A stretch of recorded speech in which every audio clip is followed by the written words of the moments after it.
Hello and welcome to Eye of Gnosis Tarot. My name is Ewan and today we are looking at the Three of Cups. Now if you've not already seen them, please do go back and look at the Ace and the Two of Cups videos to give a lot more context to this card, as all the tarot cards are often, they are in sequence, and especially with the first three cards of any suit, it is quite difficult to understand them without understanding all three of them. This is a concept that we'll come across over and over again as we go through the ones and the twos and the threes of each of the Minor Arcana. Now I've put a timestamp in the description below if you want to skip to the Divinatory Interpretations, but I do recommend you watch this video fully at least once, as this will give greater context to your readings, as there is a lot of symbolism and a lot of meaning within these Thoth Tarot cards, and without that meaning, without that understanding, that you may become a little lost in your divinatory interpretations. So without further ado, I shall get straight into the Three of Cups. So here we see three cups made up of pomegranate seeds, and they are rising on these white, or rather cream-coloured lotus flowers. And they form this central conduit for the whole lotus plant. And we see not only the three lotus flowers here, but also five others, four of which are pouring this beautifully clean water into the pomegranate cups. Above we see the astrological sign for Mercury, and although you can barely see it, there's a very small zodiacal sign of Cancer right at the bottom of the card. So what is the Three of Cups? The Three of Cups is quite simply the child of the Ace and the Two of Cups. It is in Binah, the Sephiro of understanding, and here we have an understanding of emotion, and thus the realization of chemistry's purpose, to create. And if you're a bit confused at the relationship between emotion and chemistry, do go back and look at the Ace of Cups video, but to put it rather briefly, essentially the suit of cups is attributed to the element of water, which is attributed to emotion, and I was saying in that video that in a more modern context, we could say that emotions are essentially chemicals. If the Two of Cups is the universe's knowledge of itself, then the Three is the place where that understanding can blossom and fruit, just as the creation or adoption of a child may in any given union. Love has extended itself beyond subject and object, and towards the one observing both of them, and we can call this the present moment. And this returns all three back to one, what is happening right now, which is the harmony and purpose of Binah, the third Sephira.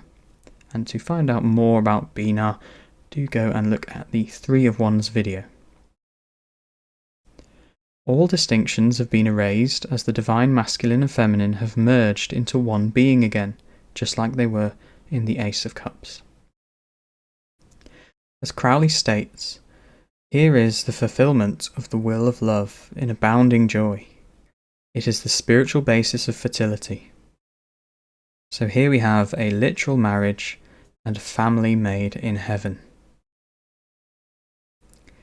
Yet, despite being the literal fruit or child of Kether and Chokmah, the first two Sephiro, Binah always has a melancholy note to it.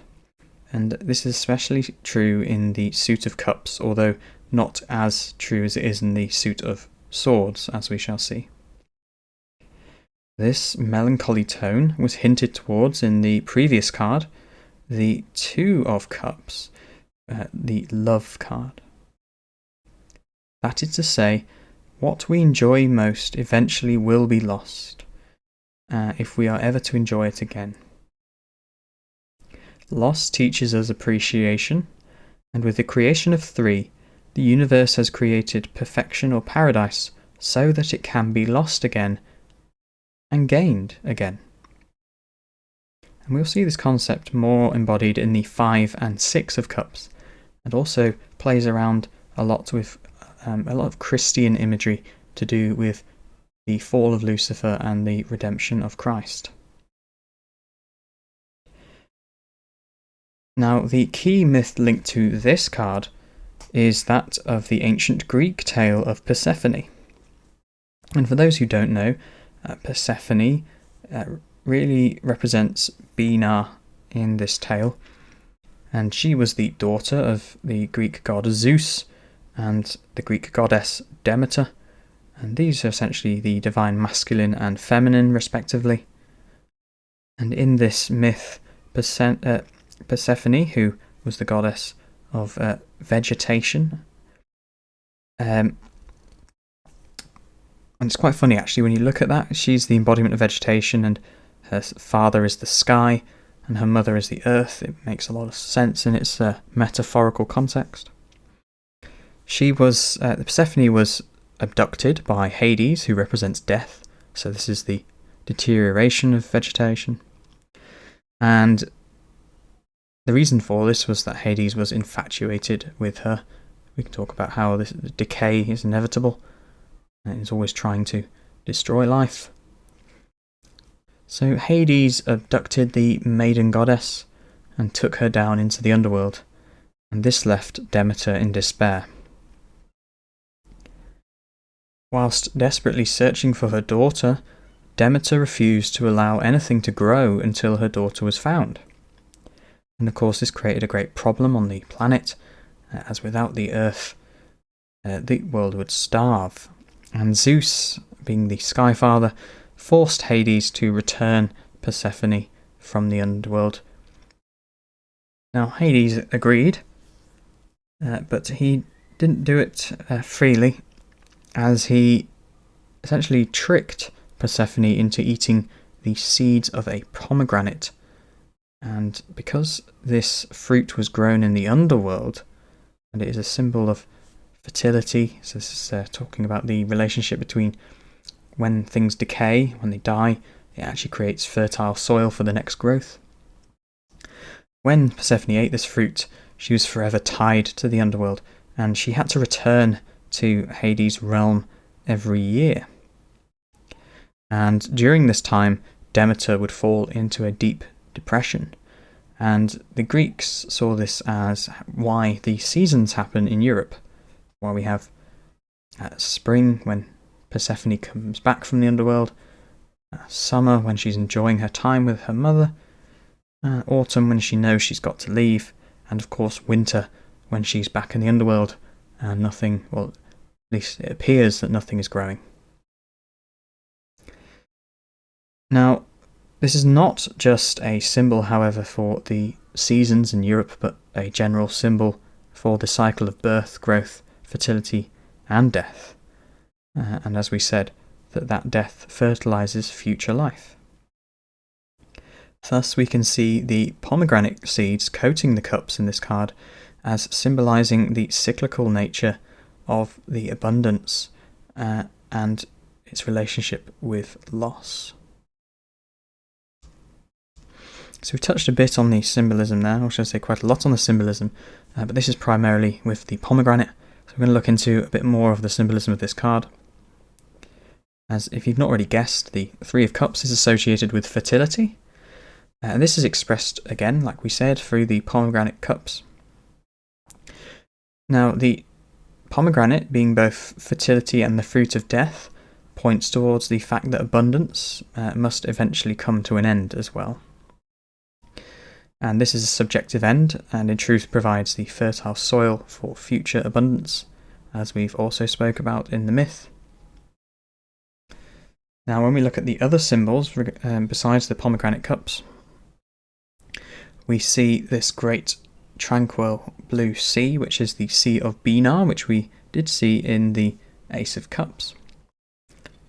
However, it's a lot more stable now. And this is the sea of all potential, and thus also the beginning of life and death. It is for this reason that we also see it in all the Cups cards, apart from, I believe, the 9 and the 10 of Cups.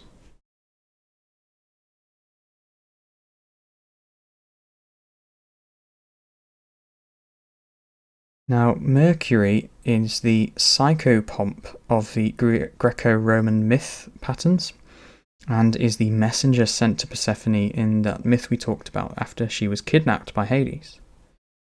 Now, we see him up here, and Mercury is the ruler of the mind in both Greco-Roman myth and also in astrology.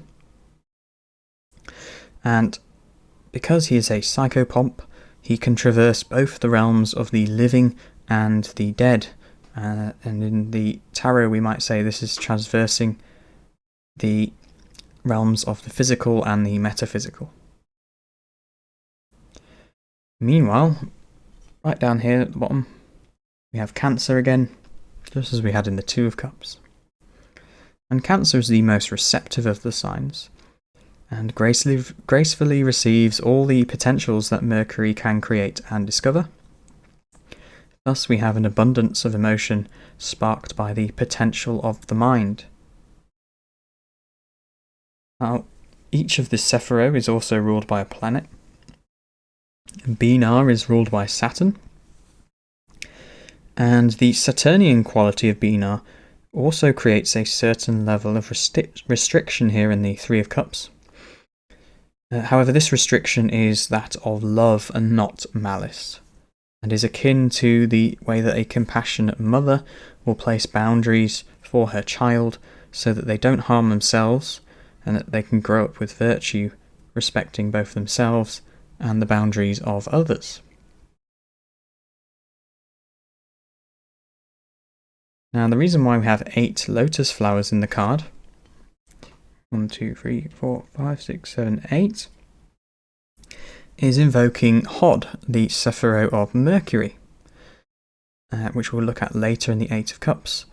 But this, ironically, hints at the problems associated with abundance. And I won't go into what those are just yet because it's quite complex, but do go forward in time if you have a time machine or if you're watching this video later, and you will look at the Eight of Cups and understand why abundance is not always great. 8 is also the number of months that Persephone was in the underworld in the original tale. And the 9 streams of water we see in this card also represent the next Sephiro after Hod, which is Yesod. And Yesod is 9 and is the 3 times 3. And this is essentially timesing this abundance by 3, and is the what happens when there is an abundance of abundance, but we are able to use it rather than get stuck in it. And do go forward and look at the 9 of Cups card to understand that. And this is essentially the ripening of Binar's fruit. The lotus flowers are also arranged rather subtly as the tree of life. And these are all the Sephiros except for Kepha, which is missing, and Malkuth, which is missing. This symbolises that we are in the midst of manifestation, having moved on from creation, yet not quite fully manifested the potential of the child born in this Three of Cups, whatever that potential may be. So now we're going to look at the divinatory interpretations of this card. The Three of Cups is an expansion of the perfect love encountered in the Two of Cups. It is not limited to 2 any longer, but can be shared and given out with abundance after being cultivated between 2 perceived opposites. When well dignified, this card represents development, fertility, sensuality, fortune, friendship, kindness, and abundance. So we can see there's lots of well-dignified meanings to this card. When ill-dignified, the card evokes primal lust, greed, and excess. The key concept in this card is, of course, the abundance of love and compassion, and one that is self-perpetuating and free. So, if you've made it to the end of the video, thank you very much for watching. If you want to see more videos like this, or tarot readings, or tarot tutorials, do subscribe to the channel and give this video a like, and hit that bell icon so you do not miss another video. I want to thank you all for coming today and watching the video, and may peace be with you wherever you are in the world. Goodbye.